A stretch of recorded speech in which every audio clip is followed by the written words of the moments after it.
And then, how do you write your songs? Is there a normal way you start with the music, or is there one way, or is no, it? I don't think so. No, it's not you. There's no, not for me. I always hear stories of Paul McCartney waking up and going, "I wrote yesterday," and it just all came to me in this blessed way, and that's probably why he is Paul McCartney. And I don't understand that. I don't understand that. But I love to have one of those moments. Yeah, just a dream, and then. Yeah, there's some spiritual music stuff coming out of the ear. Yeah. But how do you do it then? It's just so you Do you start with music, or sometimes do you start with you start a combination words? of both. You sometimes start with a few words you like. Piano, guitar. Stuff, stuff, bands, people coming in. It's Okay, quite boring to explain. I don't really know, because it's quite boring. I don't know, you start here and you get encouraged, and then you sit for ages working on one little thing, and some things come really quickly. And the actual process of writing a song is totally different from recording it. I mean, there's a million brilliant songs. I mean, every person can write a million great songs. It's really how you kind of capture the songs, and how you sing, and how you... characters what counts. Only chords with a few words on them, with the everyone's got the same old melodies, really, Coldplay, who I'm not massively a great fan of, because it's probably a bit too clean for me.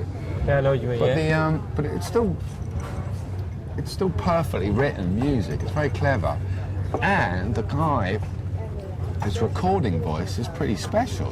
It's pretty different from everybody else's, and it cuts it away from everything else. And then he knows how it should sound. So the songs are like everybody else's song. The Priest down the road, the Butcher, they all write songs. All these people write songs. There are some great songs ever. Songs are really easy to write. 4 chords and someone going, the melody, We've got it all wrong about it, but it's just the thing it's a bit like being a supermodel in terms of your look is what dictates your success. And it's the way you carry your look. Your look is natural. If you're a model, isn't it? You're born with that look. But some people can carry it better than others, and then they photograph better. The same thing with songwriting. Your ability is natural. You can't learn that. You never get better or worse. But the thing is, I believe that sometimes some melodies are even better. But don't get me wrong. Some people are better at melodies. What I'm trying to say is that... Okay. Yeah. Some people are definitely the Beatles and all that stuff. You got these incredible. You got these incredible people who write these incredible melodies, but that's not essentially what makes you a great songwriter. It's the kind of character of your voice, the kind of things that you may say, and it's just a lot of combinations of vague stuff. It's not necessarily because of the technical process of how you wrote that song. It's a lot of natural character that comes out as well. It's half the battle, It's your natural self. It's hard to explain. It's very difficult.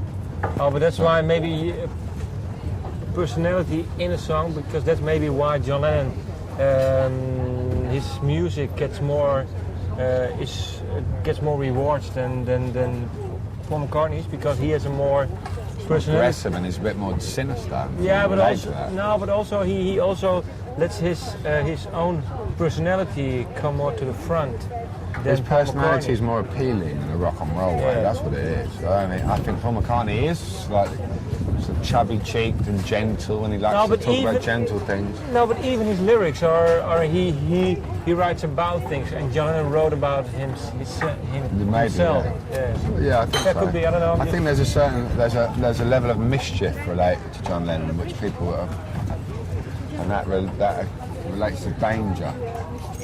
Yeah. And then people love that. Yeah. That's what they want. They want the man standing in the window shelf or whatever. They want him about to jump. That's what everyone wants. It's just sensationalism. So that's what John Lennon's about. Okay.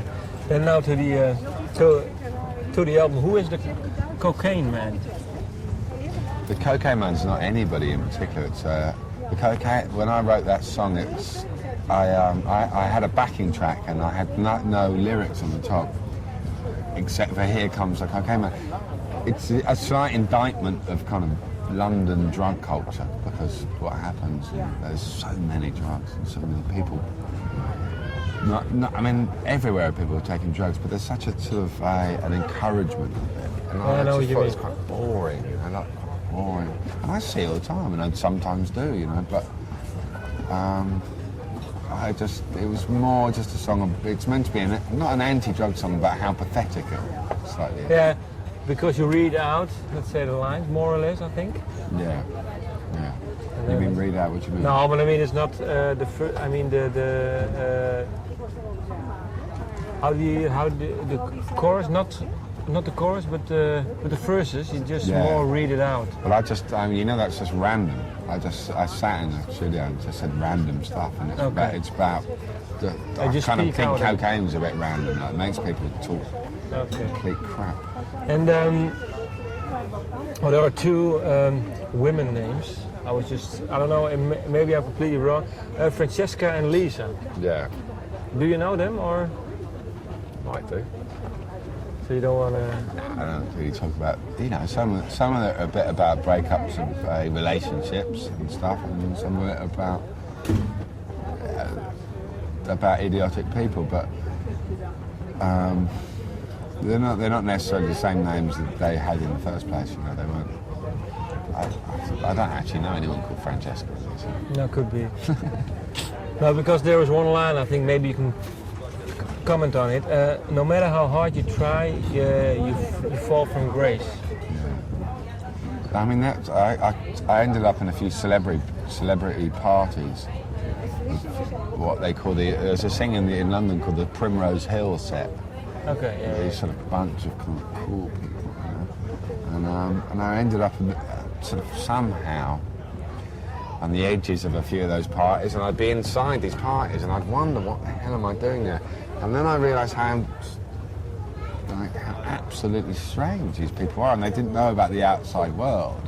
They were so locked in this little uncomfortable and very claustrophobic bubble of their own making. You know, they created this little world.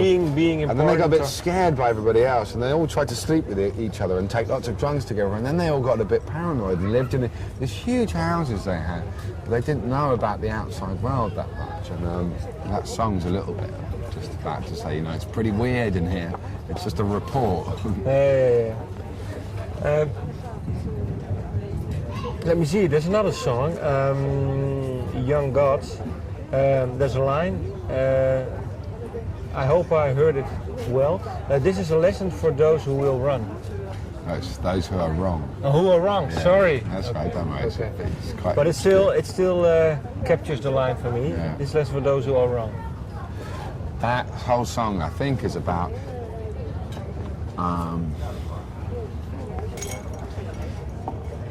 sort of a misguided sense of yourself, and, you know, just trying to be somebody you're not sometimes and stuff, and still machoistic kind of outlook on life, and men always, I mean, you know,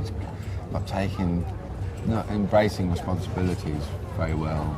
And I had a child a few years ago. It was all about a bit of the conflict of having a child and growing up and still trying to be who you were before, but then realising if you are the person you were before, you're really not going to enjoy who you are in the future.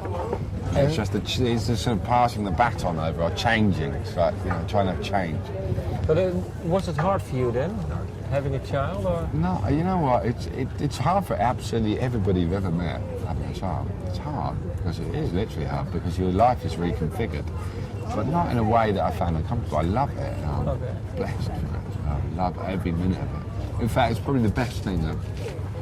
Oh gosh, and I naturally adore it, so it's not something I've had to force myself to change. I'm a natural dad. Okay. I really enjoy it. Yeah.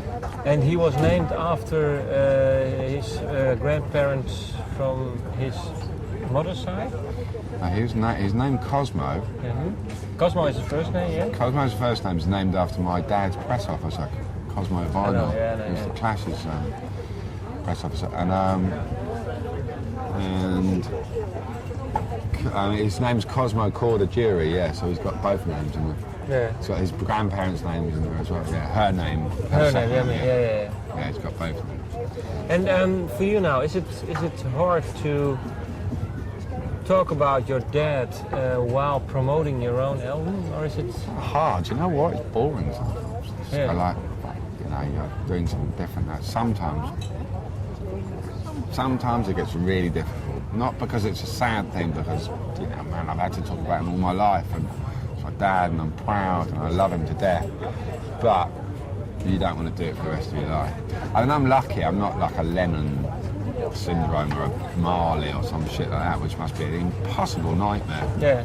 An impossible valley to cross, being related to someone that famous, where it's world-changingly famous. It changes the atmosphere of social, but especially someone like Lennon, you know, such huge proportion, the comparisons of fame are possibly minute in terms of my dad or something like that. So. And what did your dad tell you then? Did he actually give you advice or told what's the you point? anything? You just get on with it, you know? No, maybe talk about it. He was very considered about people having privacy, and that's important. So if he was famous, he'd never mention us that much on the purpose that our lives should be untainted by somebody else's occupation. And fame's weird like that, you know? Because it's suddenly, by making music, you're allowing people to come and be nosy and look at your life, and you should really be careful about who else you accidentally invite to be like. So, for instance, my son should never be,